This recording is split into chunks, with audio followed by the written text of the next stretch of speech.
আপনি অতিরিক্ত কথা বলছেন, দেশ তুলে কথা বলবেন না। আপনি কি এমন হয়ে গেছেন, ভারতের একটা কি হ্যাডাম হয়ে গেছেন আপনি, দেশ তুলে কথা বলেন না। লালমনিরহাটের পাটগ্রামের দহগ্রাম ৩ বিঘা করিডোর সীমান্ত এলাকায় আন্তর্জাতিক সীমান্ত আইন অমান্য করে জিরো লাইন হতে ৫০ গজ ভারতের অভ্যন্তরে বিএসএফ এর বাঁশের খুঁটি দিয়ে বেড়া নির্মাণ করার চেষ্টাকে কেন্দ্র করে সৃষ্ট উত্তেজনার পর বিজিবি বিএসএফ কমান্ডার পর্যায়ের পতাকা বৈঠক অনুষ্ঠিত হয়েছে। শনিবার সকালে ভারতের অভ্যন্তরে ৩ বিঘা করিডোর সড়কের পাশে বিএসএফ এর সভাকক্ষে এ বৈঠক অনুষ্ঠিত হয়।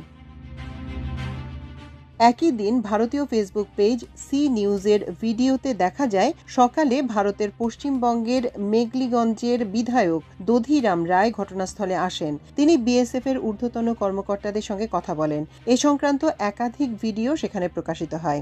ভারতীয় সাংবাদিকদের দধিরাম রায় বলেন, সীমান্ত এলাকায় চলমান কাজ বন্ধ হবে না, ফ্ল্যাগ মিটিং এর মাধ্যমে আলোচনাও চলবে, সরকারের নির্দেশনা অনুযায়ী কাজও অব্যাহত থাকবে। জানা গেছে বাংলাদেশ ভারত সীমান্তের প্রধান পিলার ডিএএমপি ৭-এর উপপিলার ১২ নম্বর সংলগ্ন ভারতীয় ৩ বিঘা করিডোর এলাকায় এ বৈঠক অনুষ্ঠিত হয়। সকাল ১১টা থেকে দুপুর ১২টা ২৫ মিনিট পর্যন্ত বৈঠক চলে।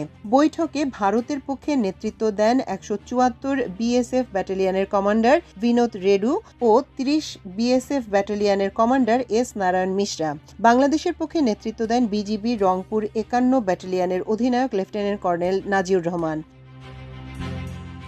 সূত্র জানায়, বিএসএফ এর পক্ষ থেকে দাবি করা হয় শূন্যরেখা থেকে ৫০ গজের মধ্যে জমি অধিগ্রহণের লক্ষ্যে ৩ ফুট উচ্চতার বাঁশের খুঁটি স্থাপন করা হয়েছিল। এই ঘটনাকে কেন্দ্র করে বিজিবি সদস্যরা অস্ত্র কক করে ফায়ারিং পজিশনে চলে যায়, যা অনাকাঙ্ক্ষিত। জবাবে বিজিবির পক্ষ থেকে বলা হয়, ১৯৭৪ সালের সীমান্ত চুক্তি অনুযায়ী ১৫০ গজের মধ্যে কোনো স্থাপনা নির্মাণ করা যাবে না। বিএসএফ আইন উপেক্ষা করে খুঁটি স্থাপন করায় আত্মরক্ষার জন্য বিজিবি প্রতিরোধমূলক অবস্থান নেয়। বৈঠকে বিএসএফ বাংলাদেশি নাগরিকদের বিরুদ্ধে ভারতীয় জমির ফসল নষ্ট করার অভিযোগ তোলে। এ বিষয়ে বিজিবি জানায়, কোনো বাংলাদেশি নাগরিক ভারতীয় ভূখণ্ডে প্রবেশ করলে আইন অনুযায়ী ব্যবস্থা নেওয়া হবে।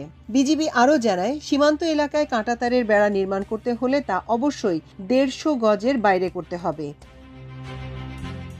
এর আগে শুক্রবার দহগ্রাম সীমান্তের ৩ বিঘা করিডোরের শূন্যরেখার ১০ থেকে ২০ গজের মধ্যে বিএসএফ সদস্য ও ভারতীয় শ্রমিকরা মাপঝোঁক শুরু করেন। এ সময় সীমান্ত আইন না মেনে বাঁশের খুঁটি স্থাপন করতে থাকে বিএসএফ। বিজিবি পানবাড়ি কোম্পানির কমান্ডার সুবেদার সোলাইমান আলী ঘটনাস্থলে গিয়ে কাজ বন্ধের আহ্বান জানান। তবে বিএসএফ কাজ চালিয়ে গেলে উভয় বাহিনী সীমান্তে প্রতিরোধমূলক অবস্থান নেয়। এতে এলাকায় উত্তেজনা ছড়িয়ে পড়ে। বিজিবির একাধিক দায়িত্বশীল